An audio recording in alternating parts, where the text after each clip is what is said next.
네, 안녕하세요. 축구 생각입니다. 주말에 있는 축구 승무패 토토 최종픽 공유 드리도록 하겠습니다. 제가 평균적으로 8개에서 10개가 적중이 되기 때문에 그 점 참고해 주시면 좋을 것 같고요. 멤버십 관련해서는 배팅 내역이라든지 아니면 단톡방 참여를 희망하고 싶으신 분들만 멤버십에 가입을 해 주시면 좋을 것 같습니다. 죄송합니다. 감기 기운이 좀 있어서. 일단 첫 번째 경기는 본머스 대 브라이튼의 경기고요. 본머스는 12위에 위치하고 있는 상황이고 브라이튼은 7위에 위치하고 있습니다. 일단은 본머스는 1승 1패의 기록을 하고 있는 상황이고 브라이튼 같은 경우에는 1승 1무 1패를 하고 있는 상황인데 뭐 두 팀 다 뭐 나쁘지 않은 초반의 모습을 보여주고 있고, 사실 브레이튼이 시즌 초반의 모습들이 굉장히 아쉬웠다가 지난 경기 때는 좀 좋았었던 부분들도 분명히 있었다라고 볼 수가 있습니다. 본머스 같은 경우에는 공격에서의 화력이 좋지만 수비에서의 좀 불안한 부분들이 있는 팀이긴 한데 저는 브라이튼보다는 더 좋은 경기력과 공격력을 보여주고 있는 팀이라고 생각을 하고 있고, 무승부보다는 이 본머스의 공격적인 부분들을 생각했었을 때 이번 시즌 좀 공격에서의 풀어나가는 과정들이나 이 측면을 활용하는 부분들, 그리고 역습에서의 템포도 저는 좀 괜찮다라고 봐서 본머스가 이길 확률이 더 높다라고 판단을 했습니다. 저는 본머스의 단통 승을 가져가 보도록 하겠습니다. 이번 경기는 크리스탈 팰리스 대 썬더랜드의 경기고요. 크리스탈 팰리스는 5위, 썬더랜드는 10위에 위치하고 있습니다. 크리스탈 팰리스는 1승 2무, 썬더랜드는 1승 1패를 하고 있는데, 썬더랜드는 시즌 첫 경기 때 3대 0은 승리하면서 대승을 하면서 이변의 모습을 보여줬었지만 지난 경기 때는 다시 또 패배하면서 확실히 승격팀이 쉽지 않은 EPL의 모습을 보여주고 있는 상황이고요. 크리스탈 팰리스는 공격적인 부분에서의 좀 아쉬운 부분들은 있지만 수비적으로 워낙에 좀 끈끈하기 때문에 지금의 모습에서 썬더랜드가 크리스탈 팰리스 상대로 승리하는 그림은 어려울 거라고 보고 있습니다. 다만 말씀드렸다시피 크리스탈 팰리스가 공격에서의 좀 답답한 부분들도 어느 정도 좀 있는 팀이긴 해서 저는 무승부까지 바친 승부 투픽을 가져가 보도록 하겠습니다. 3번은 에버튼 대 아스톤 빌라의 경기고요. 에버튼은 11위, 아스톤 빌라는 19위에 위치하고 있습니다. 아스톤 빌라 아직까지 득점이 없습니다. 득점이 없는 모습을 보여주고 있고, 에버튼은 좀 원래 좀 수비가 좀 불안했고 공격적인 부분에서의 득점이 좀 기대가 많이 안 됐었고 또 결정력이 좀 아쉬웠던 에버튼이었는데 경기를 보고 상당히 좀 놀랐습니다. 경기적인 부분들이 굉장히 좋았어요. 그리고 또 빌라가 지금과 같은 이런 모습으로 나아간다면 저는 홈에서의 에버튼이기도 하고 에버튼의 경기력이 좋다라고 좀 높게 평가를 하고 있기 때문에 저는 에버튼의 단통 승을 가져가 보도록 하겠습니다. 4번은 풀럼 대 리즈의 경기고요. 풀럼은 17위, 리즈는 8위에 위치하고 있습니다. 저는 결과부터 말씀을 드리면 승무패로 지우는 경기를 가져가 보려고 하고요. 풀럼이 정배당을 받았어요. 근데 풀럼의 경기력이 저는 좋다라고 생각하진 않거든요. 물론 뭐 리즈가 더 아쉬운 부분들이 있긴 하지만 그래도 풀럼도 만만치 않게 좋지 않은 모습들을 보여주고 있고, 오히려 이거는 좀 낚시 배당에 가까운, 풀럼이 이렇게 낮은 배당을 받을 이유가 없다라고 저는 봤습니다. 그래서 이 경기는 리즈가 완전한 역배가 나올 수도 있는 경기지 않을까. 뭐 리즈의 공격력을 생각했었을 때 이길 가능성은 좀 적긴 하지만 배당이 너무 좀 수상하다라고 봤습니다. 저는 풀럼의 승무패로 지어보도록 하겠습니다. 5번은 이제 뉴캐슬 대 울버햄튼의 경기고요. 뭐 황희찬이 득점을 한 부분들은 좋은 부분들도 물론 뭐 있었지만 사실 이번 시즌에 뉴캐슬도 좀 아쉬운 부분들이 굉장히 많아요. 이삭의 그런 공격진의 이탈도 있고 좀 내부적인 분위기가 좀 흔들리는 부분들은 분명히 있는데 사실 상대가 울버햄튼이라서 저는 울버햄튼 정도는 그래도 고전하지 않고 잡아낼 거라고 보고 있습니다. 수비가 워낙에 불안한 이런 울버햄튼이라면 저는 뉴캐슬이 이길 가능성이 더 높다라고 봐서 뉴캐슬의 단통 승을 가져가 보도록 하겠습니다. 6번 경기는 소시에다드 대 레알의 경기고요.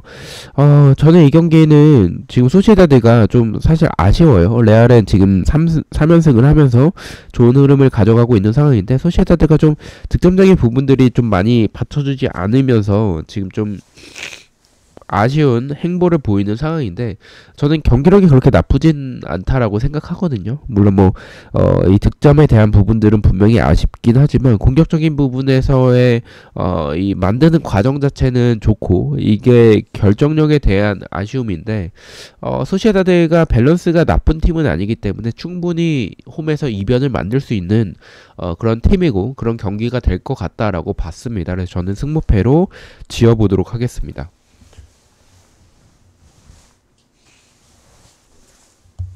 7번은 웨스트햄 대 토트넘의 경기고요. 웨스트햄은 15위, 토트넘은 4위에 위치하고 있습니다. 토트넘이 저는 좀 좋은 부분들을 시즌 초반에 좀 보여주고 있다라고 보고 있어요. 지난 경기 때 좀 아쉬웠던 부분들이 있었지만 그래도 이 웨스트햄이 보여주는 모습들을 생각을 했었을 때 이번 시즌 웨스트햄은 좀 저는 위기에 가깝다라고 생각하거든요. 수비가 너무 좀 불안해서 토트넘이 시즌 초반에 지난 경기는 좀 아쉬웠지만 그래도 나쁘지 않은 경기력을 보여주고 있고 스피드적인 부분들이 템포가 굉장히 좋아서 웨스트햄의 이 불안한 수비 충분히 뚫어낼 가능성이 높다라고 봤습니다. 저는 웨스트햄의 단통 패를 가져가 보도록 하고요. 8번은 이제 빌바오 대 알라베스의 경기. 알라베스는 확실히 역습에서의 한 방은 보여주는 팀이고 남아있긴 하지만 빌바오의 흐름이 굉장히 좋아요. 경기력도 좋고 지금의 상황에서 또 홈에서의 경기라면 배당이 좀 높게 책정이 돼서 좀 그 부분은 좀 고려를 해서 무승부를 가져가는 것도 좋은 판단이다라고 생각을 하는데 저는 이 경기는 단통으로만 생각했습니다. 빌바오의 단통 승을 가져가 보도록 하겠습니다. 9번은 이제 브랜트퍼드 대 첼시고요.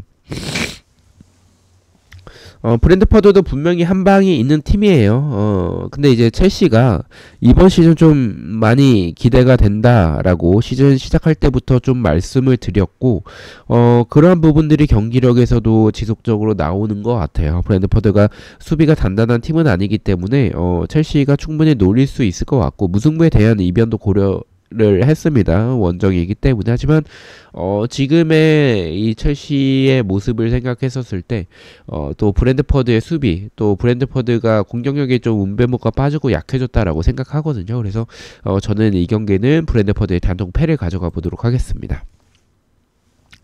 10번은 이제 아틀레티코 대 비아레알의 경기고요. 아틀레티코가 좀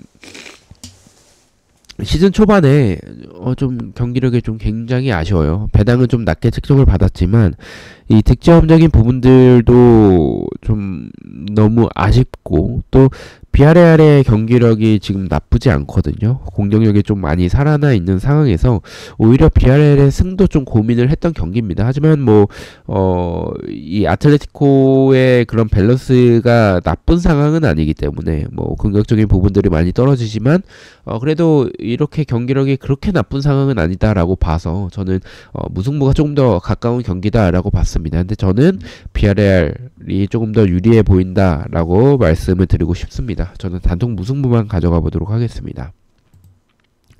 11번은 이제 셀타비고 대 지로나의 경기고요. 셀타비고는 14위, 지로나는 20위에 위치하고 있습니다.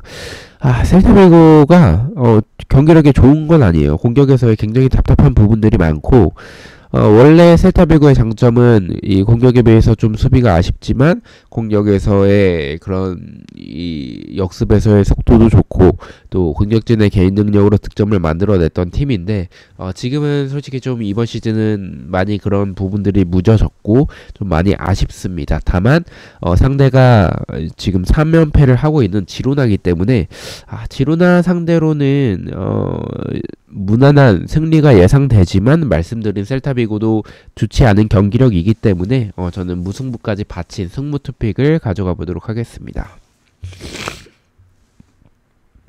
11번 경기입니다. 레반테 대 베티스의 경기고요.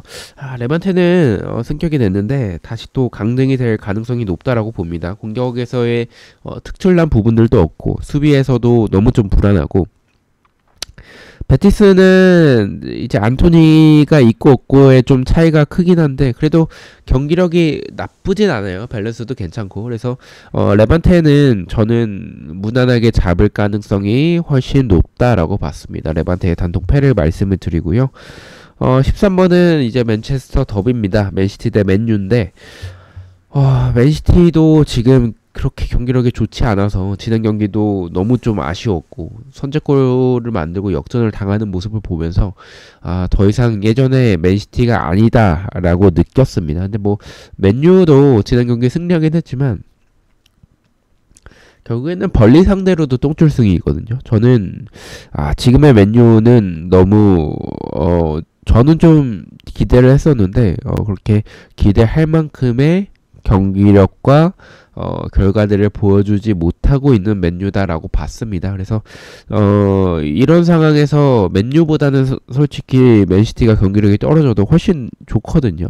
그리고 맨유는 득점이 그렇게 기대가 되는 팀은 아니라서 저는 맨시티의 단통 승을 가져가 보도록 하겠습니다. 자, 마지막 경기입니다. 오사수나 대 라요. 사실 경기력은 이번 시즌만 놓고 봤을 때는 라요가 더 좋아요. 지난 시즌도 그렇고 라요가 굉장히 좀 끈끈한 모습들이 많고 또 득점적인 부분들도 굉장히 좋거든요. 근데 상대가 오사수나가 홈에서는 좀 좋은 부분들을 분명히 보여주는 팀이긴 해서 라요의 공격들을 오사수나가 막아낼 수 있을까에 대한 부분들을 생각을 해보면 그럴 가능성도 있다라고 봅니다. 또 홈에서의 경기고 이 수비적인 부분들이 괜찮은 오사수나라서 사실 오사수나의 문제는 공격이거든요. 그래서 저는 라요 쪽보다는 그래도 무승부가 더 가까운 경기다라고 봤습니다. 그래서 저는 오사수나의 단독 무승부를 가져가 보도록 하겠습니다. 자, 이렇게 해서 14경기에 대해서 최종팩 공유를 모두 마쳤고요. 저는 또 승무패와 프로토 경기들로 다시 찾아뵙도록 하겠습니다. 시청해주셔서 너무나도 감사드리고 구독과 좋아요 너무나도 감사합니다. 감사합니다.